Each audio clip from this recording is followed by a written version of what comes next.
Bismillahirrahmanirrahim. Hari Lebaran Idul Adha sama 3 hari tasyrik diharamkan buat puasa. Karena Allah hendak menjamu hamba-hambanya dengan daging. Namanya daging kurban. Karenanya teman-teman saya sekalian, tidak diperkenankan daging kurban dibagikan selepas hari tasyrik. Kalau dimakannya habis hari tasyrik, kamu simpen dalam kulkas nggak apa-apa. Nggak apa-apa. Kamu dapat nih kurban, kamu simpen dalam kulkas. Karena hari-hari ini banyak diundang temen nyate, misalnya gitu. Tardah, saya makannya minggu depan, saya masaknya minggu depan. Nggak apa-apa teman-teman saya sekalian. Tapi dibaginya kurban itu selepas tanggal 13, itu keluar dari maksud, dari hikmahnya Allah Subhanahu wa taala memberikan kurban. Kurban itu tujuannya menjamu hamba-hamba Allah Subhanahu wa taala pada hari raya Idul Adha dan 3 hari tasyrik yang diharamkan buat puasa. Jadi kamu kalau kurban kan dibagi-bagikan tuh kambingnya. Ustazah boleh nggak kalau misalnya saya kurban tapi buat makan sendiri aja? 3 kilo digulai, 5 kilo bikin rendang, 5 kilonya dibuat abon. Sempet-sempetnya daging kurban buat abon. Kalau yang kayak beginian boleh nggak nih Ustazah? Boleh aja sih, bicara boleh tapi pelit. Bin bakhil, bin afrit, bin kikir. Ada orang kurban buat dirinya sendiri dan keluarganya gitu. Aneh-aneh. Teman-teman sekalian saya muliakan, daging kurban itu ibadahnya ada pada penyembelihan hewan kurbannya. Masalah dagingnya dibagi-bagikan, itu ada pahala yang lain lagi. Karenanya daging kurban tuh nggak wajib diberikan kepada orang miskin. Sunnahnya malah sepertiga buat orang miskin, gitu ya. Sepertiga aja buat orang miskin. Sepertiganya lagi buat kerabat, tetangga, teman, gitu. Yang sepertiganya. Nah sepertiganya lagi buat keluarga kita sendiri. Gitu, itu pembagian daging kurban bagi sepertigaan. Sepertiga buat diri sendiri, keluarga maksudnya ya. Jangan lebih dari sepertiga, sunnahnya. Jangan lebih dari sepertiga, kita ngambilnya tuh jangan lebih dari sepertiga. Misalnya kambingnya beratnya 15 kilo, ya berarti kamu ngambil dagingnya jangan lebih dari 5 kilo. Gitu ya, yang 5 kilo sisanya bagikan kepada fakir miskin, yang 5 kilonya lagi bagikan kepada tetangga-tetanggamu, yang bahkan orang non muslim sekalipun gak apa-apa. Itu daging kurban. Jelas? Teman-teman sekalian saya muliakan, waktunya karena memang daging kurban ini adalah jamuan dari Allah. Dan bagi siapapun yang menerima daging kurban, karena ianya jamuan dari Allah, jangan ditolak. Sekaya apapun kamu dapat daging kurban, terima. Jelas? Jangan salah paham nih ya. Kalau kamu dapat daging kurban, semampu apapun dirimu silahkan terima. Orang nolak daging kurban tuh sombong teman-teman. Dan Allah itu kalau memberi sesuatu kemudian ditolak, Allah bisa marah. Dalam pepatah Arab tuh man u'tiya faradda sa'ala walam yu'ta. Saya enggak yakin ini ucapan ulama kah atau pepatah Arab ataukah hadis Nabi Muhammad, wallahu a'lam. Jadi saya akan menyampaikannya sebagai ya ucapan ulama begitu ya. Karena saya pernah dengerin dari Sayyidina Habib Umar bin Hafid, man u'tiya farada sa'ala wa lam yu'ta. Siapa yang diberi kemudian dia tolak, satu waktu akan datang masanya dia minta dan dia tidak diberi. Jangan tolak pemberian orang, termasuk daging kurban. Tapi saya tuh Ustazah, masalahnya bukan saya tolak, kesianan sama orang-orang lain kan yang susah-susah banyak. Kalau saya nih kan ya bisa lah kebeli gitu daging kurban. Jadi saya bukan nolak sombong juga enggak Ustazah. Ya terima dulu aja, nanti kamu baru kasihin sama orang lain gak apa-apa. Jangan sampai pas ini ada kiriman dari masjid, apa nih daging kurban, sembarangan. Enggak lihat mobil saya jejeran di garasi.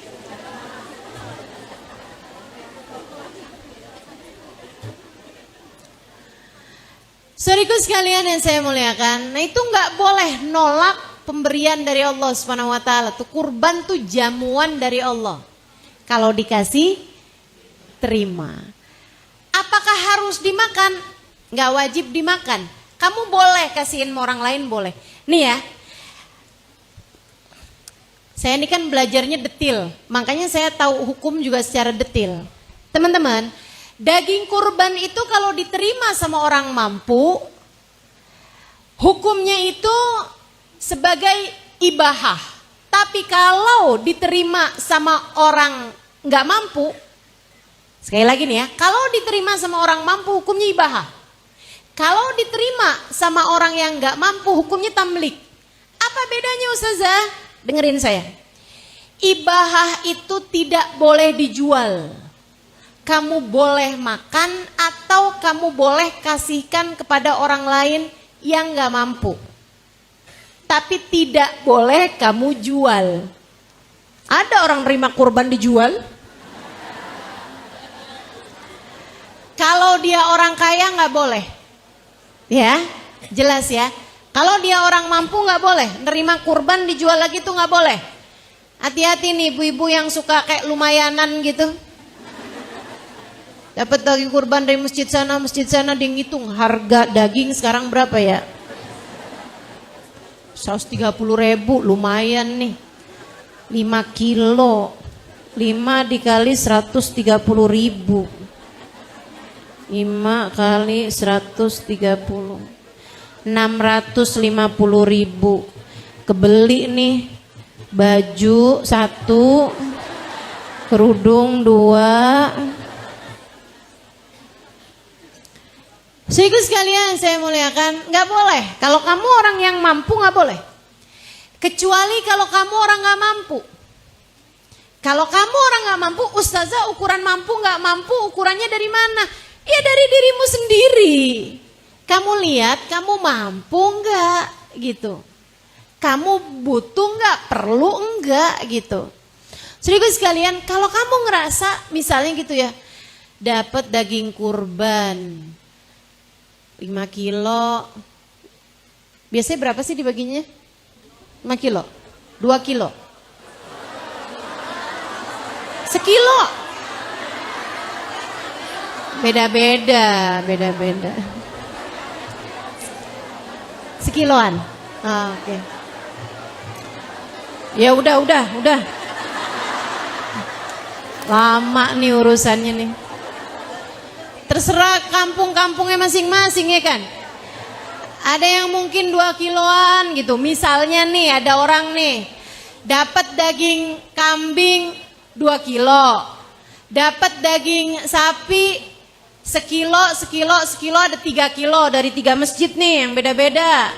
Misalnya dapat lagi ada daging sapi lagi dari rumah sebelah misalnya tetangga ya kan. Semuanya jadinya ada berapa tuh? 7 kilo. Kagak punya beras. Dia orang sangat gak mampu misalnya gitu kan. Buat bayar sekolah anak gak ada. Gimana nih punyanya cuman daging kurban. Bolehkah kami jual? Boleh. Boleh. Kamu gak mampu silahkan. Buat bayar listrik Ustazah, jual deh. Jual. Jelas hukumnya? Nah, karena dia adalah jamuan dari Allah untuk hari-hari yang diharamkan berpuasa 4 hari. Hari lebaran tanggal 10, tanggal 11, 12, 13 hari tasyrik. Tidak diperbolehkan kurban sebelum orang pulang dari masjid, ya, dari sholat Idul Adha, nggak boleh tuh, belum masuk waktunya kurban, atau sesudah tenggelam matahari hari ketiga tasyrik.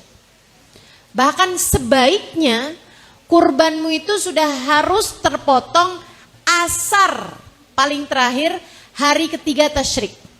Kenapa gitu? Karena kamu wajib membagi-baginya sebelum maghrib. Sebelum maghrib tuh harus selesai dibagi gitu. Dimakannya ya mungkin malamnya atau apa, besoknya terserah. Tapi pokoknya hari-hari tasyrik tuh semua kurban tuh udah harus terkeluarkan.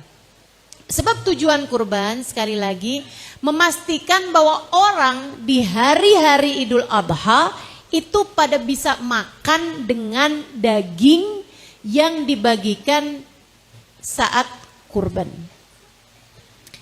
Saya harus tekankan hal ini teman-teman. Dilarang bagi kurban sesudah lepas hari tasyrik. Ya. Kenapa begitu? Karena saya pernah baca iklan gede banget di Jakarta. Di Jakarta. Bahkan beberapa baliho gitu. Saya bacanya ya ampun, nih orang memang perlu banget belajar fikih. Biar ngerti syariat, nggak ngide-ngide, nggak beropini sendiri-sendiri orang. Saya baca iklannya bunyinya kayak begini nih, kurbanmu dibagi sepanjang tahun.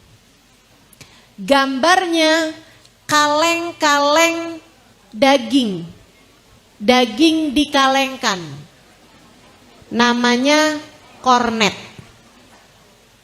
Pernah lihat iklannya? Beberapa tahun yang lalu. Dagingmu atau kurbanmu dibagi sepanjang tahun. Sekarang ada juga. Innalillahi. Siapa yang masang tuh ya? Kasih tahu tuh. Itu jatuhnya bukan kurban. Jadi kalau ada orang kurban, dagingnya itu dibikin jadi kornet, dibagi kepada orang kena bencana alam. Nah orang kena bencana alam kan kapan-kapan waktu aja. Ya kan, bulan depan, bulan depannya lagi, bulan depannya lagi. Jadi daging kurbanmu itu dibagi sepanjang tahun. Jatuhnya bukan kurban. Jatuhnya hanya sebagai sedekah, teman-teman sekalian. Sebab sekali lagi tujuan kurban adalah memastikan, Allah tuh mau memastikan bahwa hari di mana diharamkannya berpuasa, semua hamba-hambanya Allah pada bisa makan daging kurban. Begitu. Ustazah saya emang gak suka daging. Ya itu masalah kamu. Derita lo itu mah. Enak kok gak suka. Kalau saya sih cukup pemahaman bahwa saya akan makan daging karena saya tahu Nabi Muhammad tidak pernah menolak daging. Nabi jarang-jarang bisa makan daging. Bukan karena beliau gak suka, akan tetapi beliau tidak selalu punya. Tidak selalu dapat. Daging tuh di mana waktu aja, kapan waktu aja selalu jadi makanan mewah. Sampai zaman sekarang juga kan? Nabi nggak selalu punya, nggak selalu berkesempatan untuk makan daging. Akan tetapi Nabi Muhammad bilang, daging, sandaran, susu itu adalah yang tidak boleh ditolak. Daging, sandaran, susu. Sandaran maksudnya gimana? Ya kalau kamu dikasih sandaran, dipakai gitu kayak saya nih sekarang. Kasih sandaran saya pakai teman-teman. Gitu ya. Kalau dipersilakan ada sandaran ya sandaran. Kalau nggak dikasih sandaran jangan nyender ke belakangnya tuh. Jangan ditolak, maaf. kita tidak boleh bersandar kecuali kepada Allah.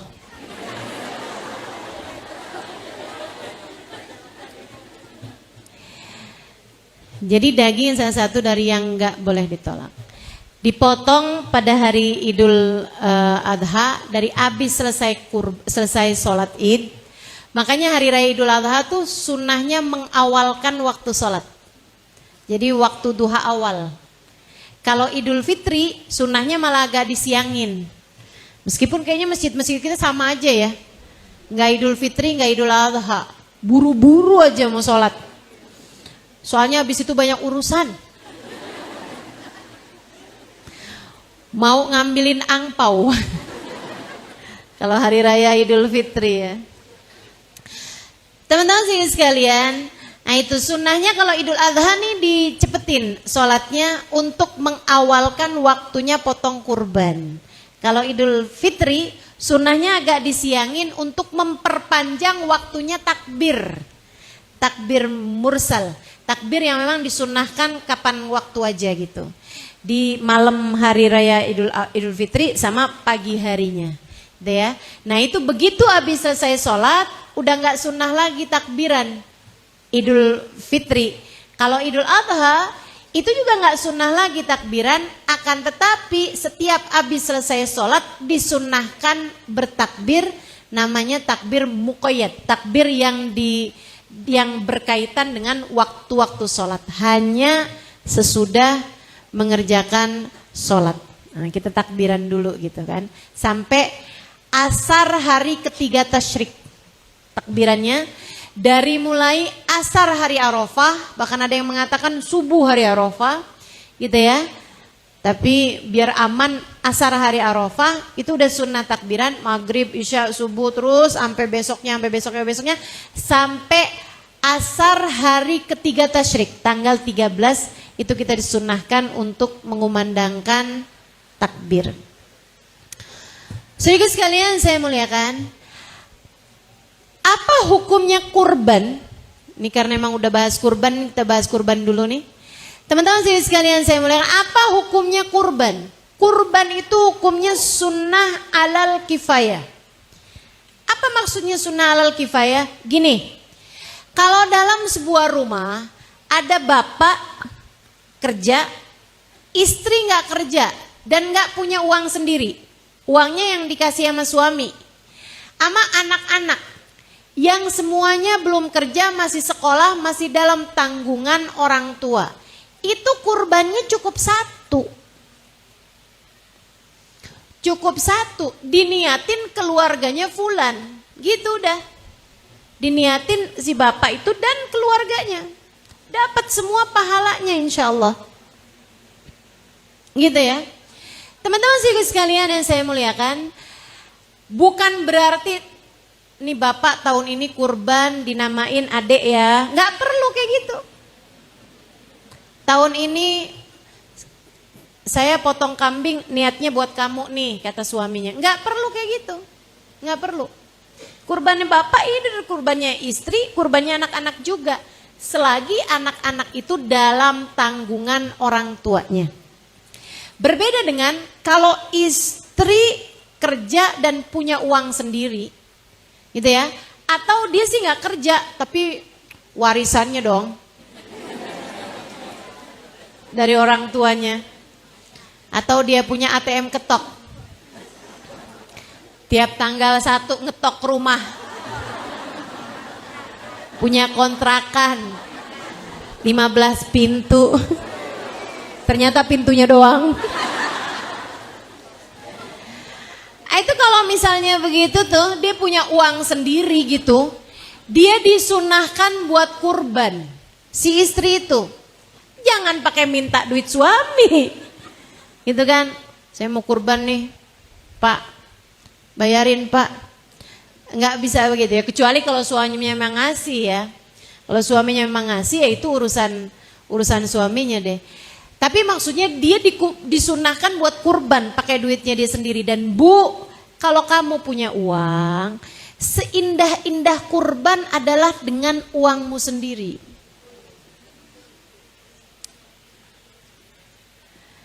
Nggak usah minta sama suami, Gak usah bilang sama suami, bang, sapi boleh buat 7 loh bang. Kamu sekalian saya ya bang ya, nama doang, nama masukin nama. Gak usah, kamu punya uang, kurbanlah dengan uangmu sendiri. Berkah teman-teman, gak bakalan nyesel, gak bakalan rugi. Kasih tahu saya kalau kamu misalnya nih maksain kurban tahun ini, tahun depannya kamu susah, bilang sama saya. Sebab biasanya kalau udah belajar kurban tahun ini, rada-rada maksain tapi sebenarnya ada. Cuman jadinya nggak bisa beli kerudung baru, nggak bisa beli sepatu baru, nggak bisa beli tas baru, misalnya gitu ya. Nah, kamu keluarkan tuh, walaupun dengan agak berat hati, bismillah kamu keluarkan buat kurban. Tahun depan insya Allah diberi kemudahan Allah untuk bisa kurban dengan leluasa.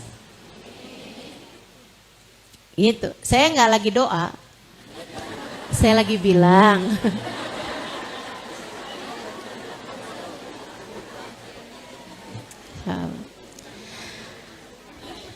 Kalau anak juga gitu, anak kamu kalau udah mulai nih bisa kerja, menghasilkan sendiri dan penghasilannya lebih untuk dia bayar atau untuk dia beli kurban gitu ya.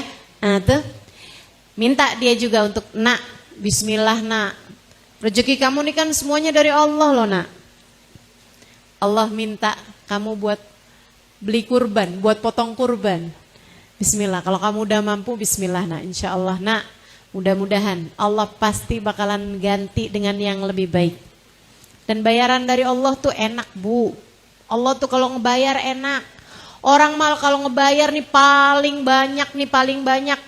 Istilah kata dibungain gitu ya. Kalau kita ngutangin tuh. Misalnya nih orang paling baik aja dah.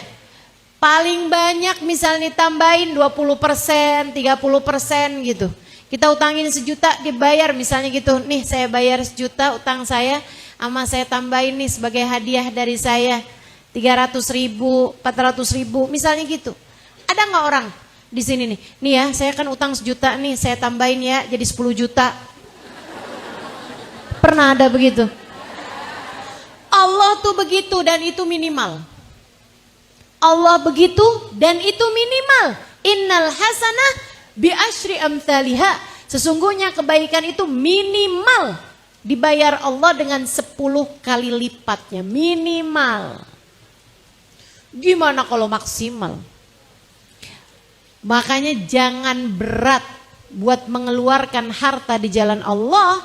Karena bayaran dari Allah, balasan dari Allah di luar nalar manusia. Dan saya sih ya lebih tertarik sama balasan-balasan yang tidak berupa uang. Kalau keluarkan sesuatu di jalan Allah berupa uang, saya lebih tertarik dibayar sama Allah dengan sesuatu yang tidak berupa uang. Karena kalau uang tuh ada ATM-nya, ada banknya, ada tokonya. Kan begitu? Akan tetapi kalau berkah, kesehatan, anak-anak yang jadi soleh-solehah, suami yang begitu sayang kepada istrinya, dan kamu adalah istrinya misalnya gitu, belinya di mana? Betul gak? Teman-teman saya sekalian, kamu gak bisa pergi ke dokter gitu, atau pergi ke apotek sambil bilang, obat dong 1 strip. Buat apa? Buat sakit hati. Begat mengobati rasa kecewa saya karena suami pergi dari rumah. Bisa begitu? Nggak bisa. Teman-teman saya sekalian, kita nggak bisa beli obat kemudian kita bilang biar anak soleh-solehah. Suplemen dong biar anak soleh-solehah. Nggak ada.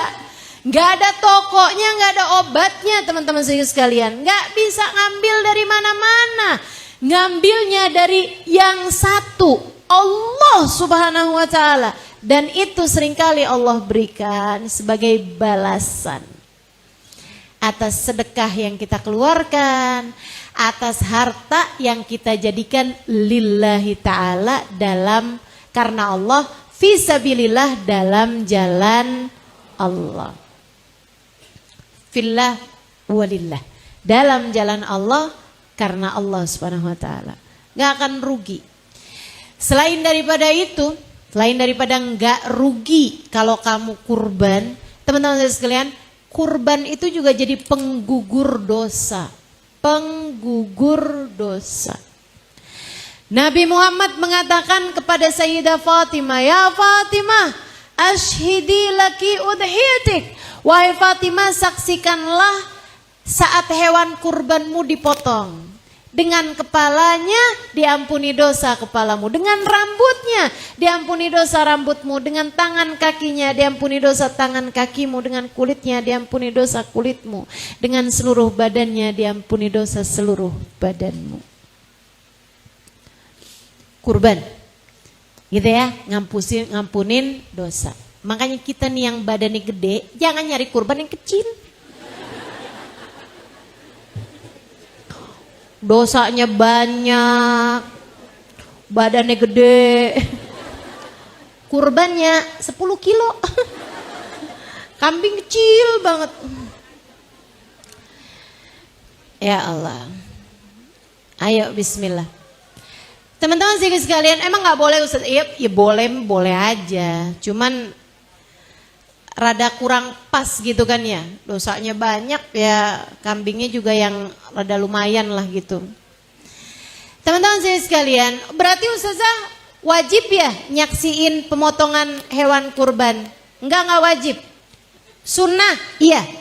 Jika tidak membuatmu jadi kena dosa. Maksudnya gimana? Kalau dengan kamu mengerjakan sunnah, melihat saat hewan kurbanmu dipotong, membuat kamu desek-desekan sama laki-laki, ngelihat hewan kurban dipotong hukumnya sunnah, desek-desekan sama laki-laki hukumnya haram. Apalagi udah tahu, saya tuh nggak bisa loh ngelihat daging kurban, ngelihat darah. Tapi kan katanya ini ya sunnahnya ya. Ya udah dah. Mana desek-desekan sama laki-laki habis ngelihat kurban potong darahnya pingsan. Akhirnya malah digotong sama laki-laki. Masya Allah. Itu dosanya jadi berapa banyak tuh kan. Udah nggak usah ikut-ikutan lihat. Enggak wajib teman-teman. Artinya bahwa kalau kurbanmu itu dipotong di tempat yang jauh darimu, ya udah, nggak apa-apa juga. Karena memang nggak lihat bukan berarti nggak sah, gitu kan? Nggak apa-apa. Yang penting jadi hewan kurban dan dipotong, begitu. Dulu almarhumah Hubabah Maryam suka titipin saya kurban untuk dipotongkan di daerah kami sana di Indramayu. Artinya bahwa beliau tidak melihat kan hewan kurbannya saat dipotong gitu ya. Nggak jadi masalah dan tidak mengurangi kefadilahan kurban itu sendiri. Malah dapat fadilah yang lain. Karena waktu saya tanya Hubabah kenapa Hubabah nitipin kurban ke tempat saya. Kata beliau, Halimah, di tempat kamu kan di kampung kan ya, di Indramayu gitu. Kamu bisa bagi-bagiin nak kepada orang-orang yang memang jarang-jarang makan daging, nerimanya seneng. Kalau di tempat kami nih kambing keleleran. Maksudnya daging kambing banyak banget gitu. Orang udah gak seneng lagi nerima daging karena memang hari-hari mereka memang sudah makan daging. Jadi dapat pahala yang lebih menyenangkan orang-orang fuqara masakin, gitu kan? Nah, nyenengin orang pahalanya besar gitu. Itu yang mungkin lebih dicari lagi sama Hubabah gitu ya. Sehingga sekalian saya muliakan, itu hukumnya kurban. Namanya sunnah alal kifayah. Sunnah alal kifayah, kayak fardu alal kifayah, kan fardu kifayah tuh, gitu ya. Kalau udah ngerjain satu yang lain kan gugur dosa. Demikian pula dengan sunnah alal kifayah, kalau udah satu bapak gitu ngeluarin kurban tersebut, maka yang lain gugur kesunahannya, kecuali jika dia juga punya uang sendiri, punya penghasilan sendiri seperti yang sudah saya sampaikan. Jadi nggak usah tuh kurbanin misalnya gitu ya, buat anak yang masih kecil, buat anak umur 4 tahun. Ini kurban atas nama anak saya umur 6 tahun, dia bahkan belum punya dosa. Yang diutamakan adalah kita-kita yang sudah dewasa, yang sudah pada punya dosa ini. Karena kurban itu sekali lagi adalah untuk menggugurkan dosa. Begitu teman-teman sedikit sekalian. Nah, ada yang nanya sama saya kayak gini nih, Ustazah, kalau misalnya nih saya kurban, saya niatkan buat ibu saya udah meninggal. Gimana Ustazah? Boleh kalau kamu sudah mengeluarkan kurban kamu sendiri. Kalau kamu kurban 2 ekor kambing, yang satu buat kamu, yang satu buat ibu kamu, itu boleh gitu. Ibu kamu udah meninggal, gitu kan? Tapi ibu kamu masih hidup juga boleh. Tapi ibu kamu yang niatin, Mah, nih mah saya kasih kambing buat mama. Mama kurban ya mah tahun ini, gitu ya. Nah itu boleh juga gitu. Tapi kalau kamu punya satu, sebaiknya niatkan diri kamu sendiri. Kenapa? Karena ini urusannya mendosa. Dosa kamu kan juga banyak, iya kan? Niatin buat diri kamu teman-teman sekalian. Nah lain kalau kamu potong sapi misalnya gitu. Sapi kan bisa untuk 7 tuh, bisa untuk bertujuh. Niatin buat suami nih misalnya gitu ya, potong 1 ekor sapi gitu. Buat suami, buat istri, buat anak yang udah balik gitu kan. Misalnya gitu, ada 2 orang nih udah balik nih, udah pada punya dosa kan kalau udah balik gitu ya. Ada 2 orang misalnya gitu, berarti kan udah 4 tuh. Siapa lagi ya kita niatin ya, kan bisa boleh 7. Ya udah deh, ibu saya udah meninggal misalnya gitu, bapak udah meninggal juga misalnya gitu, bapak mertua gitu kan. Nah tuh, dan niatin seperti itu silahkan aja gitu. Tapi jangan melewatkan kurban dari diri sendiri dulu gitu. Ini tuh kayak urusan make masker di pesawat itu loh. Kalau terjadi apa-apa, make buat diri sendiri dulu, baru kemudian makein anak atau makein orang-orang yang lain. Kan begitu? Gitu ya. Jelas ya? Insya Allah. Teman-teman sedikit sekalian yang saya muliakan, kemudian daging kurban itu sunnahnya dibagi mentah. Sunnahnya dibagi mentah. Berbeda dengan daging akekah. Kalau akekah sunnahnya dibagi matang. Akekah sunnahnya dibagi matang, masak yang agak manis. Kalau itu mengakekahkan anak kecil, ya, emang orang gede bisa diakekahkan Ustazah. Nah teman-teman, kalau akekah itu masuknya dari hari lahir. Jadi begitu lahir tuh sunnah diakekahkan. Kalau belum lahir belum sunnah. Saya sekalian akekah deh ini, Idul Adha nih. Anaknya mana? Masih 8 bulan. 8 bulan lahir? Enggak, 8 bulan dalam kandungan. Enggak kena tuh, enggak boleh. Jadi udah lahir dulu baru sunnah diakekahkan. Begitu lahir aja udah sunnah diakekahkan. Tapi bagusnya hari ke-7 kelahiran. Hari ke-7 kelahiran. Apa tuh hari ke-7 kelahiran? Jadi kalau hari lahirnya hari Senin, akekahnya hari Minggu. Bukan seminggu habis lahir, bukan. Tapi hari ke-7 kelahiran. Hari ke-7 kelahiran tuh kalau lahir Senin. Senin hari pertama dihitung tuh. Hari Seninnya kan hari lahir pertamanya Senin. Selasa, Rebo, Kemis, Jumat, Sabtu, Minggu.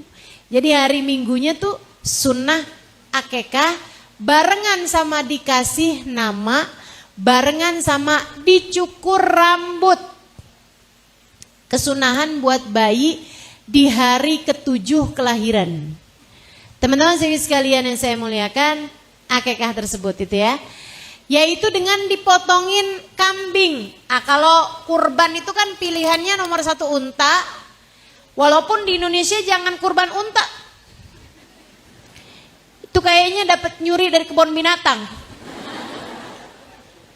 Jadi nggak boleh, nggak usah korban unta, ya. Kemudian sapi, atau kerbau. Kemudian yang ketiganya kambing. Nggak ada yang keempatnya, nggak ada urutan keempat, nggak ada. Nggak ada ya. Ustazah ayam gimana Ustazah? Ayam jago dah Ustazah gedean. Nggak bisa gitu, nggak boleh. Ustazah gimana kalau keluarga kita nggak ada yang suka kambing? Jadi kita ganti tuh dengan 20 ekor ayam. Seharga 1 ekor kambing. Nggak kena teman-teman, nggak kena. Nggak boleh. Pokoknya paling akhir adalah kambing. Begitu ya, adalah kambing. Walaupun memang ada pendapat dari Sayyidina Ibnu Abbas. Nah, ini boleh dirujuk di kitab I'anatul Talibin ala Syarhi Fathil Mu'in di bab tentang udhiyah. Pendapat Sayyidina Ibnu Abbas dari hadisnya Nabi Muhammad kepada Sayyidina Bilal. Jadi Nabi itu pernah habis selesai hari raya gitu ya, kayak mungkin sorenya atau malamnya gitu.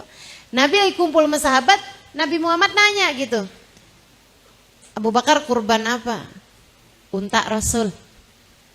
Kamu Umar misalnya gitu ya, kambing Rasul. Kamu Tolha misalnya gitu. Ada beberapa sahabat ditanya sama Nabi tentang dia kurbannya apa. Sampai Nabi kepada Bilal, kamu Bilal potong ayam Rasul. Nabi itu senyum gitu. Maksudnya Sayyidina Ibnu Abbas kalau nggak ada ayam, Nabi kayaknya bakalan negur Bilal gitu. Kagak-kagak aja kamu Bilal, misal gitu. Misal gitu ya. Akan tetapi teman-teman, para ulama yang lain bersepakat bahwasanya jumhurul ulama tuh mayoritas ulama bersepakat bahwasanya kurban itu ya cuman sampai kambing aja, nggak turun ke ayam. Oh tapi hadis itu kayak gimana tuh? Ya itu makanya Nabi senyum karena ya nggak ada sebenarnya ayam. Itu mah cuman khusus Bilal aja tuh. Makanya Nabi senyum gitu, kayak Nabi bilang, nanti kagak-kagak aja Bilal gitu. Dan itu kayak semacam kekhususan buat Sayyidina Bilal. Saya sampaikan ini bukan untuk membuatmu hore, kurban ayam tahun ini ikutan Sayyidina Bilal bin Rabah. Enggak gitu teman-teman, enggak gitu. Tapi saya sampaikan ini untuk membuatmu yang mungkin kapan ya bisa kurban ya? Tiap tahun boro-boro udah kebeli kambing. Beli ayam aja, ayam goreng di Kentucky itu juga udah kalau lagi ulang tahun aja kayaknya. Nah kalau kamu ngerasa kayak nggak bisa dapat gitu harta yang cukup untuk bisa kurban, ya udah deh potong ayam aja. Ikutan sama Sayyidina Bilal bin Rabah. Tapi niatnya bukan niat kurban, niat belajar kurban. Kayak semacam doanya gini, ya Allah kepengennya sih sapi nih ya Allah. Pengennya sih harapannya sapi. Tapi ya Allah baru bisanya potong ayam doang. Ya Allah walaupun ayam kan ada darah yang mengalir, ya Rob terimalah ia di sisimu. Gitu. Niatnya jadi bukan niat kurban, tapi niat belajar kurban. Niat latihan kurban. Teman-teman sekalian, niat kurban kecil deh gitu, mini kurban. Sehingga sekalian, nah kalau kamu kurbannya ayam, jangan kamu taruh di masjid. Saya nggak mau aja nih, masjid di Tanah Abang kebingungan kenapa banyak ayam. Ini ayam siapa ya? Kata Ustazah Halimah boleh. Ah tuh, aduh nanti jadi salah paham orang-orang. Gitu ya. Kalau kamu potongnya ayam, niat belajar kurban, potong di rumah aja. Dan jangan dibagi mentah. Orang yang nerimanya bingung. Daging apa ya ini ya? Sapi bukan, ayam kambing bukan, gitu kan? Ayam, masa ayam? Nah dah, mendingan kamu bikin opor, kamu kasihin ke rumah tetangga barengan sama lontong. Nah enak banget tuh. Begitu ya. Sehingga sekalian yang saya muliakan, ini untuk kurbannya. Kalau sapi bisa untuk 7, kambing untuk 1 untuk kurban. Kalau untuk akikah nggak ada pilihan. 1 ekor kambing untuk anak perempuan, 2 ekor kambing untuk anak laki-laki, dan nggak boleh dicicil. Saya sih punya anaknya laki-laki ya, tapi baru bisa kebeli 1 kambing doang. Ya udah deh 1 kambing dulu deh ya. Entaran lagi kalau mampu gitu kan, beli kambing lagi gitu jadi 2. Nggak usah begitu teman-teman. Nggak usah. Sama halnya dengan gimana ya, nggak bisa-bisa nih akekahin 1 kambing nih. Udah saya beli aja dah kambing 3 kilo dulu gitu. Nanti lagi kalau kapan-kapan gitu ya. Sekarang 3 kilo badannya gitu. Ntar kapan-kapan 3 kilo kepalanya. Kapan-kapan nggak bisa.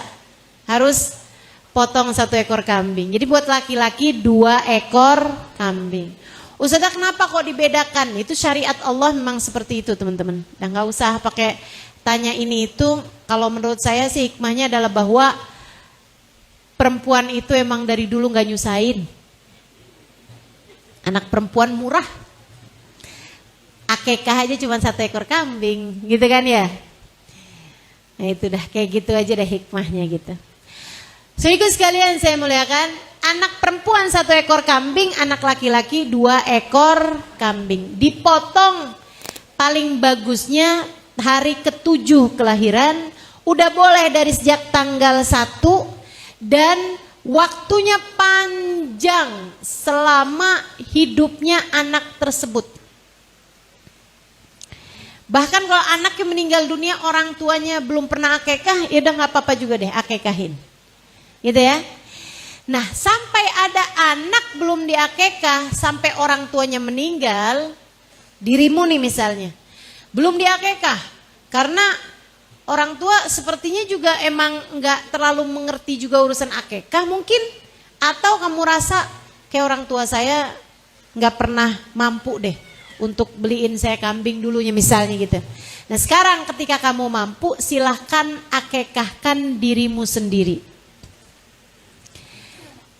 Karena sallallahu alaihi wasallam aqa'an nafsih. Dulu Nabi Muhammad itu bayar akekah atau menyembelih akekah untuk diri beliau sendiri. Jadi nggak apa-apa, jangan sedih. Orang tuamu belum mengakekahkan, kamu akekahkan diri sendiri aja kalau memang kamu mampu. Dan ini teman-teman saudara sekalian, Nabi Muhammad dulu mengakekahkan diri beliau sendiri. Gitu ya. Bayar 1 ekor kambing atau sembelih 1 ekor kambing, kemudian kamu masak. Kalau akekah itu sunnahnya dibagi mateng. Sunnahnya lagi teman-teman sekalian, dimasaknya agak manis, tafaulan, biar anaknya juga jadi anak yang manis. Manis akhlaknya, manis kepribadiannya, menyenangkan gitu ya. Jangan jadi anak yang asem bener nih anak. Jadi anak yang pahit gitu kan, jangan. Sehingga sekalian saya muliakan, dan sunnahnya dipotong tidak di tengah-tengah tulang. Ini kalau akekah. Kalau akekah, tulangnya tuh jangan dipotong di tengah-tengahnya, tapi potongnya di persendian-persendiannya. Gitu. Kalau akekah, sunnah ya. Kalau misalnya dipotong biasa aja Ustazah nggak apa-apa juga. Tapi bagusnya tuh kayak gitu. Kalau akekah, makanya memang beda-beda tuh. Makanya mesti bilang, biasanya sama tukang potong tuh, saya potong kambing akekah. Nah itu biasanya kalau tukang potong yang memang ngerti agama gitu ya, itu biasanya dia akan paham gitu. Cara motongnya agak berbeda dibandingkan daging kurban sama daging akekah. Teman-teman sekalian, dimasak dalam keadaan agak manis, mungkin semur gitu ya, dibagikan kepada orang-orang atau kamu undang orang untuk makan akekah di rumah. Apa fadilahnya akekah? Nabi Muhammad menyampaikan, inna haqqul maulud, haknya anak yang dilahirkan dari orang tuanya. Jadi kayak kewajiban orang tua kepada anak. hak anak dari orang tua. Ada 3 kata Nabi Muhammad. Yang pertama an yusammi bismin hasan, diberi nama dengan nama yang baik. Yang kedua an yu'ak, untuk diakekahkan. Dan yang ketiganya an yurabbih tarbiyatin hasanah, dididik dengan didikan yang baik. Itu hak anak dari orang tua, mendapatkan 3 hal ini. Nama yang bagus, diakekahkan, dan dididik dengan didikan yang baik. Jadi sebagai orang tua, kamu akekahkan anak-anakmu, bagian dari kamu menjalankan syariat agama Allah SWT. Selain dari kedua hal tersebut ya, kasih nama dengan nama yang bagus. Bu, ngasih nama anak jangan sembarangan aja. Buka di Quran, buka di Quran. Ada di Quran Hawiyah. Anak kasih nama Hawiyah. Wa ma adraka ma hiya narun. Tahukah kamu apa itu Hawiyah? Ia adalah api yang sangat panas membakar. Ya Allah. Tega nian. Jangan ya kalau kasih nama anak dengan nama yang bagus-bagus. Kayak apa Ustazah nama yang bagus? Nama yang bagus tuh unsurnya tafaulan atau tabarrukan. Tafaulan itu nama yang artinya bagus. Gitu ya, nama yang punya arti yang bagus. Kayak Abdullah itu kan artinya bagus. Faizah artinya perempuan yang berhasil, perempuan yang beruntung, perempuan yang sukses, gitu kan ya. Jangan kasih nama Fashila. Fashila tuh gagal, kurang beruntung gitu, jangan. Kasih nama dengan nama-nama yang bagus. Anak dikasih nama Murroh. Apa tuh Murroh? Pahit. Ya Allah. Kasih nama yang bagus, unsurnya tafaulan. Atau tabarrukan. Apa tabarrukan? Ngasih nama anak dengan nama orang-orang dulu yang soleh-soleha, biar anak bisa jadi kayak mereka, dapat berkahnya nama dari orang tersebut gitu. Nah kalau bicara tabarrukan ya kita tahulah. Ngasih nama anak kalau laki-laki paling bagus adalah Muhammad. Biar dapat berkah dari Nabi. Kalau perempuan kasih nama dengan nama Fatimah, Khadijah, Aisyah. Kalau laki-laki kasih nama Abu Bakar, Umar, Uthman, Ali, ya. Hasan, Hussein, gitu kan? Nah, itu nama-nama yang bagus. Dididik dengan didikan yang bagus-bagus. Dalam hadis yang lain Nabi Muhammad menceritakan tentang akikah. Kata Nabi Muhammad, kullu maulidin murtahin hatta yuaddi haqiqatuh. Semua anak tuh tergadai sampai dibayarkan akikahnya. Artinya tergadai kayak gimana? Sama kayak barang Bu masih tergadai. Ibu-ibu sekalian, kamu punya motor tapi digadai, bisa dipakai apa enggak? Kamu punya gelang tapi digadai, bisa dipakai apa enggak tuh gelang?